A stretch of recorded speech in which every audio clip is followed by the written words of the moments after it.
Hello all, Shadwell here, ready to talk about the next film in my collection, Creepshow 2 from 1987. It's directed by Michael Gornick and stars Tom Savini and George Kennedy. Well, whereas the first Creepshow was an anthology of 5 shorts and a framing story written by Stephen King and directed by George A. Romero, Creepshow 2 is 3 shorts and a framing story written by George A. Romero, based on Stephen King's stories, and directed by Michael Gornick. So the biggest difference between the two Creepshow films is style. Creepshow has all of the style, whether it's in its lighting, its editing, its camera tricks, or just its presentation. Every effort was made to make the film look like it was a comic book. And unfortunately, Creepshow 2, other than the framing story being animated, has zero style. And I'd venture so far as to say the film was largely a quick cash grab sequel. You know how Hammond keeps saying, spared no expense in Jurassic Park? Creepshow is like the opposite, spared every expense.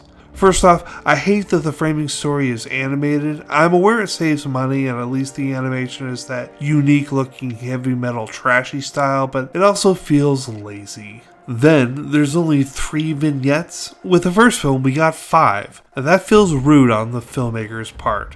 And as far as the idea of quality over quantity, I hate to tell you that only one of the vignettes is any good. It isn't the first short, Old Chief Woodenhead, which feels like I'm watching a self-hate crime at points. It certainly isn't the second short, The Raft, which is the most straightforward, no-bones-about-it horror tale with lazy as fuck practical FX work. Nope, the best this film has to offer is the last tale, The Hitchhiker, which is so good actually that it seems a crime it should be weighed down by the previous 2 vignettes. Another huge mistake and difference between this and the first Creepshow is that the first film had a tongue-in-cheek style about its horror, whereas the sequel delivers its tales of horror with a straight face, even when it could have at least smirked. Like, the entirety of The Raft feels like a joke that wasn't played for laughs. Big mistake. And let me stay on The Raft for a moment because the effects work on this vignette in particular are so fucking embarrassing. The creature in The Raft looks like they laid out a black tarp in the lake. And at one point it looks like they put jam on the face of an actress whose skin is supposed to be melting away. So I would think it's obvious from listening to me tear this film apart that I'm not a huge fan of it, which is why I'm giving Creepshow 2 a D+.